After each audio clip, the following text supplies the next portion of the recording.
Alors nous nous trouvons ici juste au début de ce qui va être donc le Cancel à partir de l'année 1428.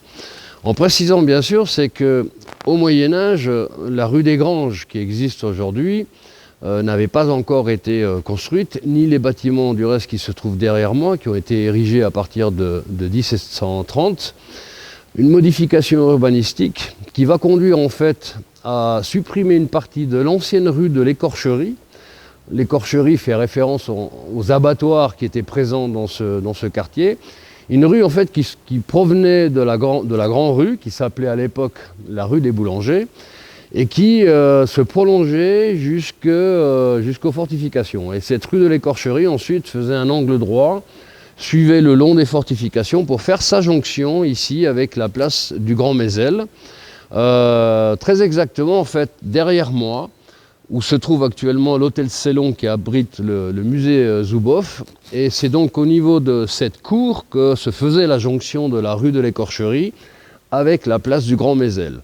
Cela veut dire qu'à l'époque, il y avait une sorte de placette qui se trouvait à cet endroit avant qu'on entame la descente de la rue donc, qui conduit à la deuxième place du Grand Mézel. Et c'est plus ou moins à peu près à l'emplacement où se situe aujourd'hui la cour de l'hôtel Célon qu'a été construite la porte supérieure qui permettait donc de fermer l'accès au Cancel donc par la partie supérieure, et la deuxième porte, on le verra tout à l'heure, c'est la porte inférieure qui va être construite directement au niveau de l'accès de la place du Grand Mézel depuis la Grande Rue. Alors nous trouvons ici au cœur du Cancel, et plus particulièrement la place du Grand Mézel qui se trouve derrière moi, une zone économique très, très importante, puisque c'est là que se tenait aussi le marché bovin, où les bouchers tenaient leurs bancs. Le nom de Mézel, du reste, vient du latin macellum, qui désigne en fait les marchés bovins. Et c'est donc dans ce quartier, coincé entre cette porte supérieure et la porte inférieure qui va être construite sur cette place, que vont résider donc les Juifs contraints d'habiter dans ce quartier. Au plus fort de leur présence, ils vont représenter environ 200 personnes. C'est un très faible pourcentage néanmoins de la population genevoise. Alors la porte inférieure, évidemment, aujourd'hui on voit que l'espace occupé par cette place est quand même relativement grand. La porte, bien sûr, ne couvrait pas la totalité de cet espace, mais il faut savoir qu'à l'époque, donc sur la partie droite de la fontaine, s'appuyant sur les contreforts d'une bâtisse qui existait là, se trouvait en fait la halle des excoffiers, c'est-à-dire là où notamment les tanneurs, les vendeurs de cuir faisaient leur commerce avec les bouchers qui tenaient leurs bancs sur cette place. Donc la porte va être construite sur la partie à gauche de l'actuelle fontaine, si vous voulez, s'appuyant donc sur la halle des excoffiers, hein, qui fermait donc l'accès inférieur à ce Cancel et qui venait compléter donc la construction de la porte supérieure qui provenait de la rue de l'Écorcherie. Alors ce qui était intéressant de savoir, c'est qu'en dehors bien sûr de ces dispositions coercitives qui ont conduit à enfermer les Juifs dans ce quartier durant la journée, durant la nuit, pardon, car durant la journée les portes étaient ouvertes afin de favoriser quand même l'essor commercial de cette artère. Il était intéressant de savoir si d'autres mesures avaient été prises en relation bien sûr avec les dispositions du Concile du Latran, en particulier eh bien, des mesures destinées à ce que les Juifs portent des signes distinctifs afin de bien les reconnaître parmi le reste de la population. C'est une question qui était restée un peu en suspens et finalement où l'on trouve une réponse dans les minutes d'un procès qui va avoir lieu entre le mois de décembre de l'année 1433 et le mois de janvier de l'année 1434, Un procès dans lequel un juif et une chrétienne sont convoqués et accusés d'une part d'avoir entretenu des relations sexuelles, autrement dit d'avoir partagé la couche, et puis d'autre part parce que le juif en question est poursuivi pour ne pas avoir respecté les obligations d'usage de l'époque, c'est-à-dire le port d'un habit distinctif et d'un signe distinctif. Et le signe distinctif de l'époque, en l'occurrence dans notre région, était la rouelle. La rouelle était un anneau de couleur jaune qui était en règle générale brodé sur l'habit et devait être bien visible. Quelquefois il était porté, alors cette fois-ci d'une manière plus matérielle, ça pouvait être un anneau en bois par exemple, de couleur jaune qui était porté à la ceinture. Alors que dans d'autres régions il y avait d'autres dispositifs.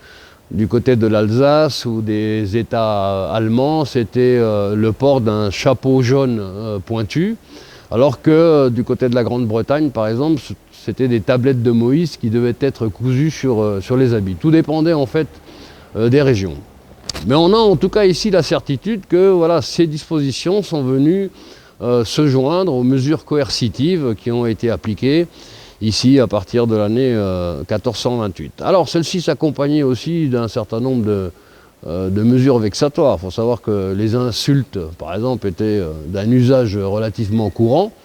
Du reste, à un moment donné, le duc de Savoie, alors cette fois-ci c'est Louis Ier de Savoie qui a succédé à Amédée VIII, va prendre à un moment donné un arrêté pour interdire notamment les insultes à l'égard des Juifs qu'il trouve un petit peu trop récurrentes. Bon, une décision qui aura un pouvoir relativement éphémère parce que la population reprend quand même assez vite ses habitudes.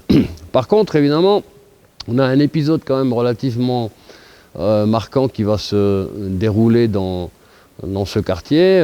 Nous sommes dans l'année 1461, à l'époque de Pâques. Et c'est une période qui est marquée en fait par une grande récession économique à Genève. Les foires genevoises sont très sérieusement concurrencées par les foires de Lyon et qui plus est, le roi de France restreint les relations économiques entre la France et puis Genève. Par conséquent, évidemment, cette crise va susciter beaucoup de débats et puis une certaine colère qui va monter parmi les commerçants, les syndics. Et malheureusement, comme souvent, il faut trouver des responsables, des boucs émissaires ou canaliser ces peurs, ces amertumes, ces souffrances. Et malheureusement, encore une fois, c'est les Juifs qui vont pâtir de cette situation économique dont ils ne sont pas spécifiquement responsables. Et donc à la veille de Pâques, pendant la nuit, le Cancel va être totalement pillé par la population.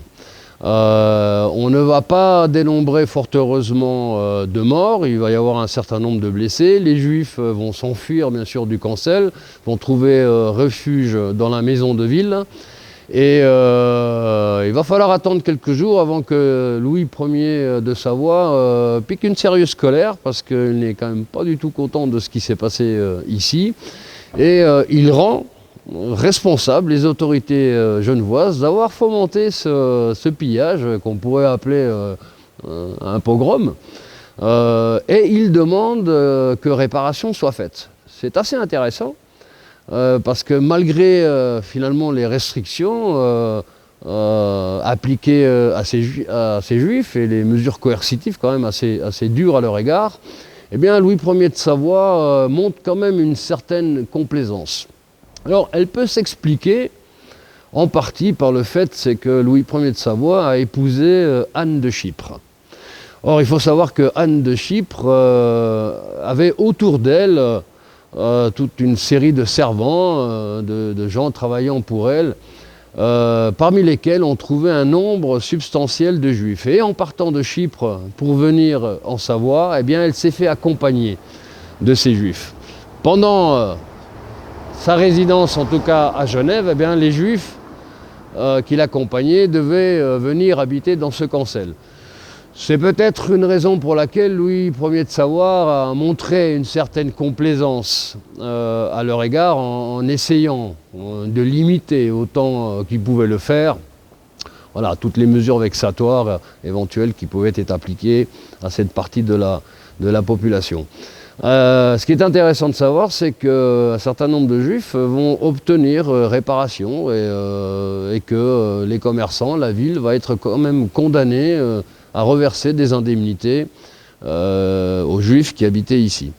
Alors la situation dans les années qui suivent va rester plus ou moins stable, mais progressivement, malgré tout, les mesures vexatoires vont encore s'amplifier. Donc très progressivement, eh bien, on va interdire à certains corps de métier d'exercer leur profession. Ça va être notamment le cas, par exemple, des médecins qui n'auront plus le droit d'exercer en dehors du cancel, des maîtres d'enseignement, voilà, et une série d'autres professions qui seront confinées en fait à exercer leur commerce dans le cancel et nulle part ailleurs.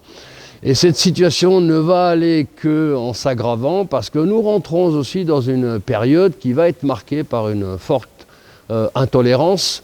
Nous savons que nous sommes dans la période de la Reconquista espagnole qui va conduire à l'expulsion des Arabes et des Juifs de la péninsule ibérique. Et ce vent d'intolérance, finalement, est en train de gagner quand même un petit peu le reste de l'Europe et n'échappe pas finalement à Genève. Et nous arrivons à l'année 1490 qui va marquer l'expulsion définitive des Juifs de Genève et donc de ce cancel. La raison qui va être invoquée à l'époque est assez surnoise parce qu'elle va être relativement bien préparée. C'est qu'on va décider à un moment donné de déplacer les filles de joie, les prostituées qui se trouvaient ailleurs dans la ville, on va décider de les déplacer dans le cancel, tout en laissant croire à la population qu'il s'agit là, en fait, d'un vœu des Juifs, une volonté des Juifs, d'emmener les prostituées dans ce quartier pour des questions mercantiles. C'est bien sûr pas du tout le cas, c'est une manœuvre qui a été habilement imaginée par les autorités locales, mais en tout cas qui va avoir un effet immédiat évidemment, puisque la population à ce moment-là va crier au scandale et demande à ce moment-là immédiatement au conseil de la ville d'expulser les Juifs de cette cité.